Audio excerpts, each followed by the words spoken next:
রাধে রাধে। কেমন আছো সবাই? আশা করছি সকলেই খুব ভালো আছো, আমরাও ভালো আছি। ঠাকুরের ছবিগুলো অনেক দিন থেকেই খোলা ছিল, যেহেতু ঘর রং করা হয়েছে, তারপর আর লাগানো হয়নি। তো অনেক দিন থেকে লাগাবো করতে করতে বরমশাই ফাইনালি লাগিয়ে দিল। আর এই ঘরটা মোছা হয়ে গেছে। তখন আমার মনে পড়েছে যে ভিডিও কিছু করলাম না আজকে সকাল থেকে। তো এই ঘরটা মুছবো, এই ঘরটা এখনও মোছা হয়নি। আর সকালে কিন্তু আমার ঠাকুর পুজো করা হয়ে গেছে। চলো ঠাকুর ঘরটাও তোমাদের সাথে শেয়ার করি। এইখানে শিব ঠাকুরের এখানে ফুল বরমশাই তুলে দেয়, জল ফুলটা। আর এই ফুলগুলো পরে আমি সন্ধ্যাবেলা তুলি, বা কখনো আমি বরমশাই স্নান করে কখনো তুলে দেয়, কখনো থাকে। সুন্দর করে সাজিয়ে রাখলে না ও তুলতে চায় না, বলে সন্ধ্যাবেলায় তুলে দিও, দেখতে বেশ ভালো লাগে। তো পুজো করেছি দেখো। তো বাড়িতে বেশ অনেক ফুল ফুটছে, এখন আমার বেশ ভালোও লাগছে। আর জানালার পর্দাটা একটু তুলে দিলাম, লাইটটা ভালো যাতে দেখা যায়। তো চলো ঠাকুর পুজো করে তারপরে কি করি না করি তোমাদের সাথে শেয়ার করব। বাপের বাড়ি শ্বশুর বাড়ি ঘুরে এলাম, তখন শরীর ঠিকই ছিল। যেই বাড়িতে এসে যে ঘুরে টুরে ব্যাস সর্দি লেগে গেছে। গলার ভয়েসটা আবার কিন্তু আজকে খুব একটা ভালো পাবে না। আর সকালে আমাদের করেছে চাল রুটি আজকে খাওয়া দাওয়া হয়েছে, তখন আর শেয়ার করতে পারিনি। 3টে চাল রুটি বেঁচেছিল, সেটাই তখন শেয়ার করলাম। আর খাওয়া দাওয়া করে বাসন টাসনও সব পরিষ্কার করা হয়ে গেছে। তো তারপরে তোমাদের সাথে ভিডিও করছি। আর বারটা ছিল কিন্তু শুক্রবার, এই টেবিলটাও বেশ ভালো করে একটু পরিষ্কার করে দিলাম।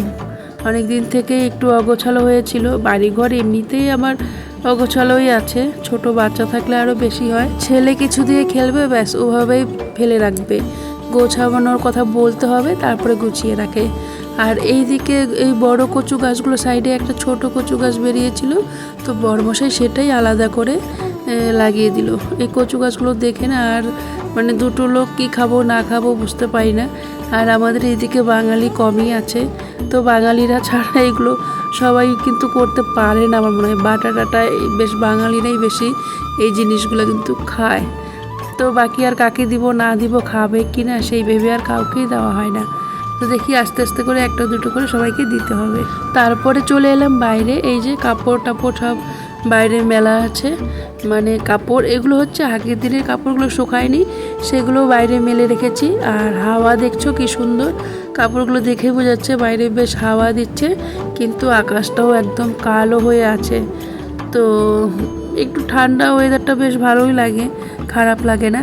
তো চলো, বাইরের হাওয়া বেশি খেলেও তো হবে না, রান্না বান্নাও করতে হবে। তো আজকে আমার রান্না বান্না হচ্ছে কুমড়ো ভাজি করছি, কুমড়ো ছিল। আর এদিকে আলু কোয়াশ কেটে নিয়েছি, এটা ভাজি করব। সয়াবিন করব, এখানে সয়াবিন একদম সব কিছু রেডি করে রেখেছি। পাঁচমিশালি একটা সবজি করব, সয়াবিনের জন্য আলু টমেটো সব কিছু গোছগাছ করে নিয়েছি। এখন শুধু রান্নার করার পালা। ভাতটা হয়ে গেছে। তো শুক্রবার যেহেতু সব কিছুই নিরামিষ আমাদের। আর আমার ছেলে তো পাঁপড় ভাজি সয়াবিন এই সমস্ত দিলে ব্যাস ডাল, ওরা আর কিছু চাই না। তো এগুলো আলুটা সয়াবিনটা একসাথে ভেজে নিচ্ছি। আর কি কি রান্না হয়ে গেছে সেটা দেখাচ্ছি। এই যে পাঁচমিশালি সবজিটা আর এই যে ভাজি টাজিগুলো হয়ে গেছে। তো চলো এরপরে কি করি বলতে, এই যে কাপড় চোপড় আগের দিনে সব শুকিয়ে গেছে, আর এগুলো তাড়াহুড়ো করে ঘরে তুলে আনলাম। পাশের কোয়ার্টারে আমি ডেকে বলছি কি তোমাদের কাপড় বাইরে আছে, বৃষ্টি নামছে। আর এই সাইডে দেখি আমার কাপড় চোপড়ই বাইরে, তো দৌড়ে দৌড়ে নিয়ে এলাম বাইরে। দেখো তো বৃষ্টির সাউন্ডটা তোমরা শোনো একবার, বেশ ভালো লাগবে।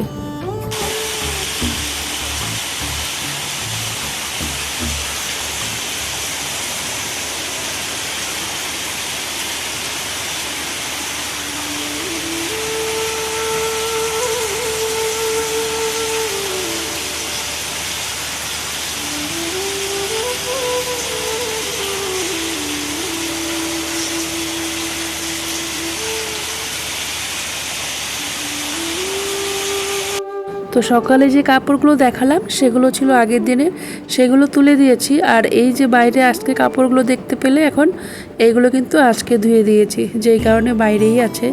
যদিও একটু হাওয়া ছেড়েছে, হাওয়া চালে সেই বৃষ্টির জিটাসটা এটা কাপড়ে আসে, কাপড়টা খুব একটা শুকায় না। তো কোনো ব্যাপার না, পরের দিন আবার মেলে দেব। আর এইদিকে বৃষ্টি কিন্তু বেশ ভালো হচ্ছে, তোমরা একটু সাউন্ডটা শুনতেই পেলে। এত সুন্দর বৃষ্টি হচ্ছে, আর তার মধ্যে দেখো এ ভিজে ভিজে কোথায় ঘুরে বেড়াচ্ছে।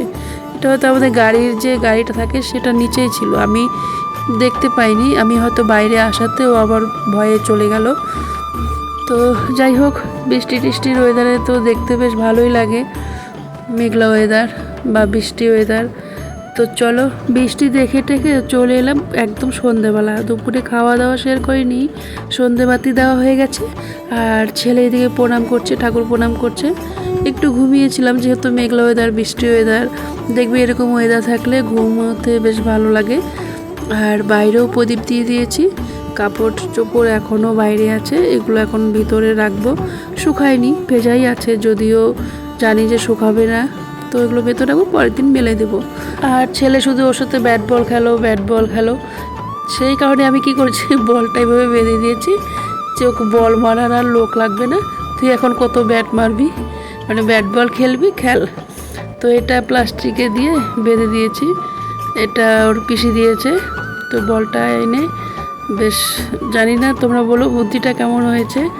তো কি করব, ওর সাথে আর কতক্ষণ খেলবো, এভাবেও একা একা খেলুক যতক্ষণ খেলতে ইচ্ছে হয়। বড়মশাইও তারপর ডিউটি থেকে বাড়ি চলে এসেছে। আর আমাদের আজকে একটু দুধ চা খেতে মন চাচ্ছে, সেই কারণে আজকে একটু দুধ চা করলাম।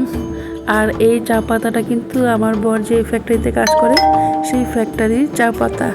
এটা কিন্তু খুব সুন্দর খেতে। এই চা পাতা যে একবার খেয়েছে, সে দ্বিতীয়বার বলবে যে হ্যাঁ, আমাকে কিন্তু এরপরেও দিবে। তো খুব সুস্বাদু, একদম নিজের হাতে বানানো চা পাতা। তারপরে একদম যখন সিজনের হয় তখন খুব সুন্দর একটা গন্ধ হয়, কালারটাও বেশ ভালো হয়। এই যে দেখো, বড়মশাই একটু কম খাবে, ও দুধ চাটা খুব একটু ভালোবাসে না, আমি একটু বেশি নিলাম। আর তারপরে ছেলে রাতের খাবার খাচ্ছে। তো ভিডিওটা এই পর্যন্তই। ও সয়াবিন দিয়ে পাঁপড় ভেজে দিয়েছি, এগুলো দিয়ে খাচ্ছে। বেশি আর বড় করছি না। সবাই ভালো থেকো, সুস্থ থেকো, দেখা হবে পরের ভিডিওতে। আর নতুনটা সাবস্ক্রাইব করে অবশ্যই পাশে থেকো। আর এই পাঁপড়গুলো আগে আমরা প্যাকেটে পাওয়া যেত, এইভাবে আঙুলে ঢুকিয়ে ঢুকিয়ে সবগুলো পাঁপড় খেতাম, সেটাই ছেলেকে বলছিলাম। তো যাই হোক, আর বেশি কিছু বলবো না, টাটা বাই বাই, সবাই ভালো থেকো, সুস্থ থেকো।